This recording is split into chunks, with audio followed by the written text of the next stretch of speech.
នៅក្នុងបេសកកម្មទៅកាន់ថាប្រច័ន្ទបានធ្វើឲ្យអវកាសយានិករបស់អង្គការ NASA ម្នាក់គឺលោក Iker Mitchell ជឿទៅលើរឿង UFO និងមនុស្សក្រៅភពអង្គការ Green ផ្ដល់ដំណោះស្រាយកសិកម្មនៅកម្ពុជា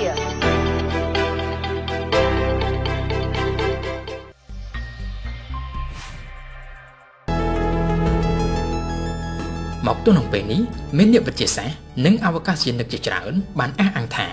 ពួកគេបានជួបជាមួយនឹងវត្ថុចម្លែកនិងរឿងរ៉ាវមិនប្រក្រតីជាច្រើននៅកំឡុងពេលដែលពួកគេបានធ្វើដំណើរទៅក្នុងទីអវកាសឬក៏ outer space ហើយពួកគេក៏បានចាប់ផ្ដើមជឿថា UFO ឬក៏យានដែលមិនមានមនុស្សនៅលើផែនដីអាចកំណត់អត្តសញ្ញាណបានគឺមានពិតមែនតួយ៉ាងបន្ទាប់ពីត្រឡប់មកពីឋានព្រះច័ន្ទអតីតអវកាសយានិករបស់អង្គការ NASA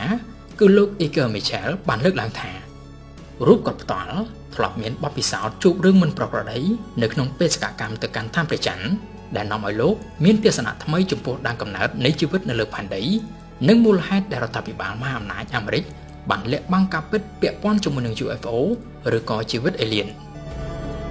នៅក្នុងខែកុម្ភៈឆ្នាំ1971បន្ទាប់ពីបំពេញបេសកកម្មជោគជ័យក្រុមសមាជិក Apollo 14 បានត្រឡប់មកកាន់ផែនដីវិញនៅពេលនោះលោក Alan Shepard និងលោក Iker Mitchell បានក្លាយទៅជាមនុស្សទី5និងទី6ដែលបានឈានជើងចន់លើផ្ទៃព្រះច័ន្ទ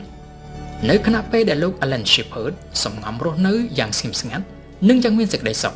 លោក Iker Mitchell នេះវិញបានបង្ករឿងធ្វើឲ្យអ្នកវិទ្យាសាស្ត្រអង្គការ NASA របស់អាមេរិកខ្វល់ខ្វាយចិត្តអស់ជាច្រើនឆ្នាំតើគាត់បានបង្ករឿងយ៉ាងម៉េចទៅគាត់បានប្រកាសថាគាត់ទទួលជឿថារឿងវត្តមានពួកអេលៀនគឺជារឿងពិតហើយនៅតែបន្តជឿយ៉ាងនេះរហូតដល់ថ្ងៃដែលគាត់បានលាចាកលោក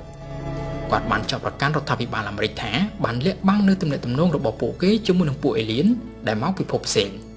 ភ្លាមក្រោយពីគាត់បានត្រឡប់មកកាន់ភពផែនដីគាត់បានលាឈប់ពីអង្គការ NASA ហើយចាប់ផ្ដើមសិក្សាស្រាវជ្រាវយ៉ាងងប់ងល់ទៅលើរឿង UFO មនុស្សក្រៅភពប្រវត្តិសាស្ត្រសម័យបុរាណនិងមនសិការរបស់មនុស្សឬក៏ human consciousness ក្រោយមកគាត់បាននិយាយថានៅកំឡុងពេលដែលគាត់បំពេញការងារនៅក្នុងទីលំហក្រៅផែនដីគាត់បានជួបជាមួយនឹងអ្វីម្យ៉ាងដែលគេមិនអាចបញ្យល់បានហើយពេលមកកាន់ផែនដីវិញគាត់បានព្យាយាមស្វែងរកថាតើអ្វីដែលគាត់បានជួបនោះមានសរសេរឬក៏ពណ៌នានៅក្នុងសៀវភៅប្រវត្តិសាស្ត្របុរាណដែរឬទេហើយគេហៅវាថាយ៉ាងម៉េចនៅទីបំផុតគាត់បានរកឃើញពាក្យជាភាសាសំស្ក្រឹតសម្រាប់ពណ៌នាអ្វីដែលគាត់បានមានបទពិសោធន៍នោះពាក្យនោះគឺសមាធិសម្រាប់សាសនាហិណ្ឌូសមាធិត្រូវបានគេចាត់ទុកថាជាសភាពពិសេសនៃការត្រាស់ដឹងនិងមនសិការថ្លាបរិសុទ្ធឬជាភាសាអង់គ្លេស a special state of enlightened and clear consciousness សម្រាប់ពុទ្ធសាសនិកសមាធិគឺជាជំហានចុងក្រោយនៃមាគ៌ាឆ្ពោះទៅរកនិព្វានឬក៏ the last step on path to nirvana លោក Mitchell បាននិយាយថាបទពិសោធន៍នៅក្នុងទីអវកាសខ្ញុំមានអារម្មណ៍ថាហាក់ដូចជាខ្លួនឯងមានធម៌ពលខ្លាំងក្លាវាហាក់ដូចជាធ្វើឲ្យខ្ញុំភ្ញាក់ខ្លួននិងចំណាយចិត្តយ៉ាងខ្លាំងដែលរឿងនេះបានធ្វើឲ្យខ្ញុំសម្រេចចិត្តជីកកកាយរកការពិតតាមរយៈឯកសារបុរាណជាច្រើនដើម្បីឆ្វេងយល់ថាតើអ្វីដែលបានកើតឡើងចំពោះខ្ញុំនៅពេលដែលខ្ញុំបំពេញការងារនៅក្នុងបេសកកម្ម Apollo 14 នោះគឺជាអ្វីឲ្យប្រកបខ្ញុំរកអ្វីដែលខ្ញុំចង់ដឹងមិនឃើញទាល់តែសោះនៅក្នុងឯកសារវិទ្យាសាស្ត្រប៉ុន្តែនៅទីបំផុតខ្ញុំបែរជារកឃើញនៅក្នុងឯកសារភាសាសំស្ក្រឹតឥណ្ឌាបុរាណទៅវិញអ្វីដែលខ្ញុំទទួលអារម្មណ៍នៅក្នុងទីអវកាសនោះគឺដូចគ្នាទៅនឹងសេចក្តីពន្យល់អំពីសមាធិ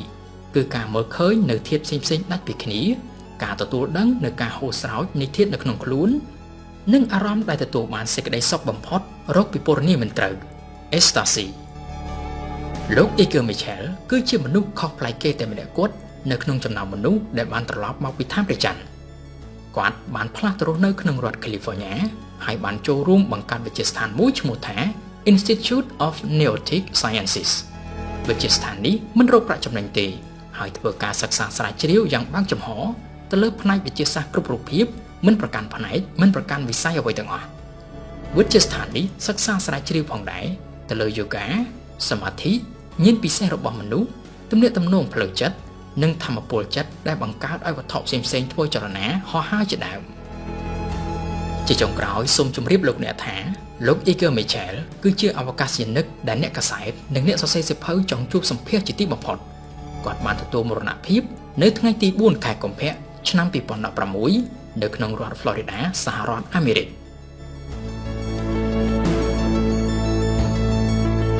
អង្គរ Green ផ្ដល់ដំណោះស្រាយកសិកម្មនៅកម្ពុជា